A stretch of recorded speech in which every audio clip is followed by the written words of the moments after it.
This channel does not promote any violent, harmful, or illegal activities. All content provided by this channel is meant for an educational purpose only.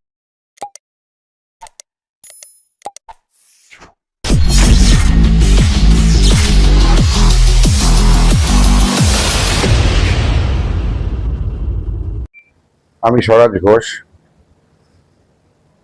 Hooghly জেলার সপ্তগ্রাম বিধানসভায় ভারতীয় জনতা পার্টির আমি প্রার্থী।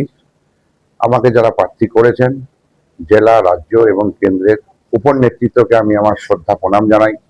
যে সর্বভারতীয় একটা দল, শুধু ভারতবর্ষ নয়, ভারতবর্ষের বাইরেও যে দলের আজকে বিশ্বের মধ্যে 1 নম্বর দল হচ্ছে ভারতীয় জনতা পার্টি, আর ভারতবর্ষের 1 নম্বর দল হচ্ছে ভারতীয় জনতা পার্টি। সেই দলের একজন সৈনিক হিসেবে আমাকে সপ্তগ্রাম বিধানসভায় লড়ার জন্য পাঠিয়েছেন।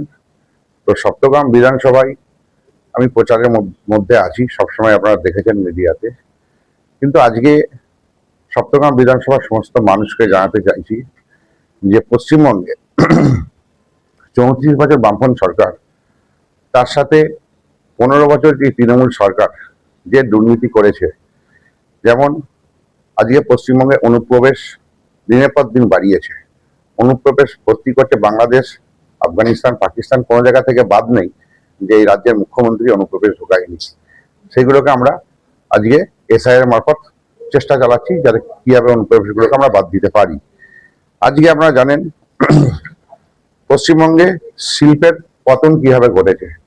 প্রায় 6668টি কারখানা, কলকারখানা পশ্চিমবঙ্গে বন্ধ হয়ে গেছে এই তৃণমূল সরকার 15 বছরে আসার পর থেকে। তাই আজকে শ্রমিকদের যে অবস্থা, দুরবস্থা, শ্রমিকদের যে কান্না, সেটা পশ্চিমবঙ্গের মানুষ দেখতে পাচ্ছে। তার সঙ্গে সপ্তগ্রাম বিধানসভার মধ্যে যে সমস্ত কলকারখানাগুলো বন্ধ হয়ে গেছে, সেগুলোও মানুষ দেখতে পাচ্ছে যে বন্ধ কলকারখানাগুলো, সেখানে শ্রমিকদের অবস্থা খুবই খারাপ। এবং আজকে কৃষি সংকট, আপনারা জানেন যে এই হুগলি জেলা একটা কৃষিপ্রবণ এরিয়া, যেখানে হচ্ছে কৃষকদের মেন অর্থকারী ফসল হচ্ছে আলু ও ধান। আজকে ধান মার্কেটে বিক্রি যখন করতে যাই, সরকার যে ধান কেনে সেখানে 8 কেজি 10 কেজি করে ভ্যারাইটি নাই। এটা কৃষকদের সঙ্গে প্রতারণা করে। কারণ ধান বিক্রি করবে একটা, জানেন 60 কেজি বস্তা বা 50 কেজি বস্তা যখন হয়, 60 কেজি বস্তার মধ্যে যদি 8 কিলো ভ্যারাইটি নাই, সেই ভ্যারাইটির টাকাটা খাচ্ছে আমাদের যারা ফোরে আছে, তৃণমূল কংগ্রেসের তৈরি করা যারা ফোরে মিল মালিক, তারা এই টাকাটাকে কাটমানি হিসেবে ইউজ করছে। এবং তার সাথে যদি আলু ধরি, আলু একটা অর্থকারী ফসল, এবং হুগলি জেলায় আলুর একটা ভান্ডার, যেটা আপনি তারকেশ্বর থেকে আরম্ভ করে কলবাজারপুর ব্লক থেকে শুরু করে ধনেখালি থেকে আরম্ভ করে সপ্তগ্রাম থেকে শুরু করে প্রত্যেকটা আজকে ব্লকগুলো প্রচন্ড পরিমাণে আলু চাষ হয়। আজকে কৃষকদের যে হাল, আলু মাঠে পড়ে আছে, আপনারা এখনো যদি মাঠে মাঠে ঘোরেন দেখবেন আলু বিক্রি হয়নি, আলু মাঠের মধ্যে চুর করে রেখে দিয়েছে। আর আলু কেনার কোনো পার্টি নেই, কারণ হচ্ছে বাইরে আলু আজকে তৃণমূল সরকার বাইরেকার ট্রাকগুলোকে এখানে ঢুকতে দেয়নি। এবং হচ্ছে তার সাথে যে র্যাকগুলো ঢোকে, যেগুলো আপনার তারকেশ্বর থেকে র্যাক ভর্তি বোঝাই হয়, এবং বিভিন্ন জায়গা থেকে ব্যান্ডেল থেকে হয়, বিভিন্ন জায়গায় র্যাকগুলো ঢোকে, সেই র্যাকগুলোও কিন্তু ঢোকাচ্ছে না রাজ্য সরকার। তাই আলুর দাম কিন্তু এবারে কৃষকরা পায়নি। আলুর বস্তার দাম হয়ে গেছে যে কালোবাজারি এতটাই বেড়ে গেছে এই রাজ্যে, সেটা প্রশাসন এবং রাজ্যের মুখ্যমন্ত্রী এবং তৃণমূল নেতারা যেভাবে সবই জানার পরও কিন্তু চাষিদের, কৃষকদের পাশে কিন্তু দাঁড়াচ্ছে না।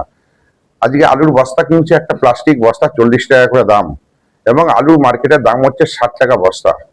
চাষিদের, অনেক চাষি সুসাইড করছে, বিষ খাচ্ছে। তাই এই দুর্নীতি বা যে সরকার, সেই সরকার কিন্তু বাংলার মানুষ চাইছে না, প্রত্যাখ্যান করতে চাইছে। তার সাথে আমরা শিক্ষার অবস্থা যদি আপনি বলেন, যে শিক্ষা স্কুলগুলোকে যে হাল হয়ে আছে, সপ্তগ্রাম বিধানসভার মধ্যে যত প্রাথমিক স্কুল আছে, স্কুলগুলো দেখবেন যে ভগ্ন অবস্থায় পড়ে আছে। যেখানে মিড ডে মিল রান্না হয়, দেখবেন সেগুলো ভেঙে পড়ে আছে, মানে অপরিষ্কার অবস্থায় সেগুলো রান্না বান্না থেকে আরম্ভ করে তাদের খাওয়া দাওয়া, মিড ডে মিলের খাওয়ার দাওয়ার এতটাই জঘন্য যে বাড়ির বাচ্চাগুলো কিন্তু খেতে পায় না ঠিকঠাক করে। এই যে দুর্নীতি, মিড ডে মিলেতেও এই সরকার দুর্নীতি চালাচ্ছে, এই সরকারের যারা আছে তার দুর্নীতি চালাচ্ছে। আজকে বাংলায় নিরাপত্তা নেই, নারী নিরাপত্তা নেই। কারণ আপনারা দেখেছেন একটার পর একটা নারীরা ধর্ষিত হয়েছে এবং খুনও হয়েছে। যদি আমরা সেটা বলি তাহলে আপনাদের জানা দরকার যে মুর্শিদাবাদের মমিনপুর, মহেশতলায় বারংবার সাম্প্রদায়িক হিসেবে এখানে অত্যাচার করেছে। এবং তার সাথে যদি পার্কস্ট্রিট ঘটনা আপনারা জানেন, পার্কস্ট্রিট থেকে শুরু করে মানে একটার পর একটা ঘটনা নারীদেরকে এখানেতে ধর্ষিত করা হয়েছে। আপনারা ডাক্তার বোনটির কথা ভুলে যাননি। সেই ডাক্তার বোনটিকে যেভাবে আজকে এই মুখ্যমন্ত্রী, বাংলার মুখ্যমন্ত্রী মমতা ব্যানার্জি, তার বাড়ির কাছের যে হসপিটাল সেইখানেতে মানে এত একটা ডি জোন, সেই ডি জোনের মধ্যে সেই বোনটিকে অত্যাচার করলো, তার ধর্ষিত হলো, তার আজ পর্যন্ত বিচার হলো না। এবং বিচার করতে যাবে, তার যে বিচারের ব্যবস্থা নেওয়ার জন্য যে যাবে তার প্রমাণপত্রগুলোকেও লোপাট করে দিল রাতারাতি ভাবে। এই সরকারের আমরা বাংলার মানুষ এবং বিজেপি সরকার এই সরকারকে উৎখাত করতে চাই। তার সাথে যদি আপনারা বলেন যে আয়ুষ্মান ভারত যে কার্ড, আমাদের মোদিজির যে আয়ুষ্মান ভারত কার্ড, সেই কার্ড এখানকার পশ্চিমবঙ্গের মুখ্যমন্ত্রী চালু করতে দেয়নি। কারণ 5 লক্ষ টাকা করে প্রত্যেক পরিবার একটা করে কার্ড পাবেন এবং তাদের 5 লক্ষ টাকার চিকিৎসা রাজ্য এবং রাজ্যের বাইরে করতে পারবেন। আজকে স্বাস্থ্যসাথী কার্ড দিয়ে যেগুলো করছে, কার্ডে কাজ হয় না। তাদের মনের মতো 2-4টে হসপিটাল, 2-4টে নার্সিংহোম আছে, যেখানে গেলে স্বাস্থ্যসাথী কার্ড 50,000 1 লাখ টাকা মানে চিকিৎসা হয়, বাকি টাকাটা কার্ড মিনি হিসেবে খেয়ে নেয়। তাই বাংলার মানুষের কাছে বার্তা দিতে চাই, সপ্তগ্রাম মানুষের কাছে বার্তা দিতে চাই যে আপনারা একজোট হন। আয়ুষ্মান কার্ড ভারতবর্ষের প্রণম্য প্রধানমন্ত্রী প্রত্যেকের বাড়িতে বাড়িতে পাঠাবে এবং তার সঙ্গে সপ্তগ্রাম বিধানসভার প্রত্যেকের বাড়িতে আয়ুষ্মান কার্ড যাবে। তাই পরিবর্তন দরকার, পরিবর্তন আনুন। তার সাথে আমরা জানি যে আজকে যারা সরকারি চাকরি করেন, সরকারি চাকরি যারা করছেন তারা ডিএ পাচ্ছে না। সুপ্রিম কোর্ট অর্ডার দেওয়ার পরও তাদের ডিএ পাচ্ছে না, তারা পে কমিশন ঘোষণা করছে না। তাই সরকারি কর্মচারীদেরকে আমি উল্লেখ করে বলতে চাই যে আপনারা পরিবর্তন আনুন। আমাদের সরকার হলে, বিজেপির সরকার হলে এবং সপ্তগ্রামে যখন বিজেপির সিট যদি হয়, তার সাথে রাজ্যে যদি বিজেপির সরকার হয়, আমরা প্রত্যেককে তার পে কমিশন অনুযায়ী তাদের স্যালারি বাড়ানো হবে এবং আমরা তাদের দিয়ে সম্পূর্ণ দেব, এটা আমরা অঙ্গীকার করছি। তার সাথে আমাদের এই বিধানসভায়, সপ্তগ্রাম বিধানসভায় আমরা যদি ক্ষমতায় আসি, বিজেপি যদি ক্ষমতায় আসে, প্রথম হচ্ছে সপ্তগ্রাম বিধানসভায় একটা সুপার স্পেশালিটি হসপিটাল তৈরি হবে।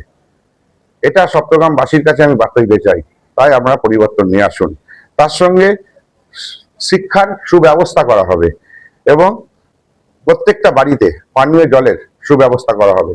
আপনারা জানেন পানীয় জলে পিএইচ এর যে লাইন, সেই লাইন গ্রাম্য এলাকায় যে পঞ্চায়েতগুলো আছে সপ্তগ্রাম বিধানসভার মধ্যে, সেখানে পানীয় জলের কানেকশন কিন্তু 80% মানুষ পায়নি। তাই আমরা যদি ক্ষমতায় আসি, প্রত্যেক বাড়িতে বাড়িতে পানীয় জলের ব্যবস্থা করে দেওয়া হবে এবং রাস্তাঘাটগুলো, যে ভগ্ন রাস্তাঘাটগুলো, আমরা তার সুন্দর সুব্যবস্থা করে দেব। এটা সপ্তগ্রামবাসীর কাছে আমার অনুরোধ। তাই আপনারা পরিবর্তন নিয়ে আসুন। এলাকায় কৃষকের যে ফসলের মূল্য, সেই বিজেপি ক্ষমতায় আসলে প্রত্যেকটা কৃষক তার ন্যায্য মূল্যে ফসল বিক্রি করতে পারবেন এবং তারা ন্যায্য মূল্য পাবেন, এটা আমাদের গ্যারেন্টি। তার সাথে মেধার ভিত্তিতে, কারণ এই তৃণমূলের সরকার যে চাকরি দিচ্ছে, সেই চাকরি কিন্তু স্থায়ী চাকরি পাচ্ছে না। আপনারা দেখবেন যে সিভিক ভলেন্টিয়ারগুলোর যা অবস্থা, তাদের কোনো অ্যাপয়েন্টমেন্ট লেটার নেই, তাদের কিছু নেই, অথচ তারা চাকরি করছে।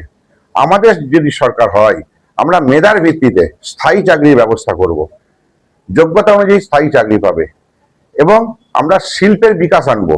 হুগলি জেলায় মধ্যে সপ্তগ্রাম বিধানসভায় আমরা শিল্পের বিকাশ নিয়ে আসবো। সেখানে বহু শ্রমিক তারা কাজ পাবে, কর্মসংস্থান বাড়বে। তার সাথে নতুন করে শিল্পায়ন যেমন হবে,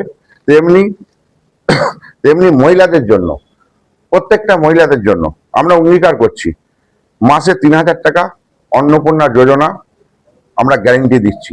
প্রত্যেকটা মহিলারা, মায়েরা, বোনেরা অন্নপূর্ণা যোজনার 3,000 টাকা করে আপনারা পাবেন, এটা নিশ্চিত। এবং আমাদের 4 তারিখে যদি রেজাল্ট আউট হবে, আমরা জুন মাসের 6 তারিখ থেকে প্রত্যেক মহিলাদের কাছে 3,000 টাকা করে তাদের অ্যাকাউন্টে আমরা অন্নপূর্ণা যোজনার টাকা ঢুকাবো। এটা আমাদের অঙ্গীকার, আমাদের গ্যারেন্টি। তাই আপনারা সপ্তগ্রাম বিধানসভা সহ রাজ্যের বিজেপি সরকারকে নিয়ে আসুন এবং তৃণমূল সরকারকে পরাস্ত করুন। কারণ বাংলায় পরিবর্তন নিয়ে আসুন।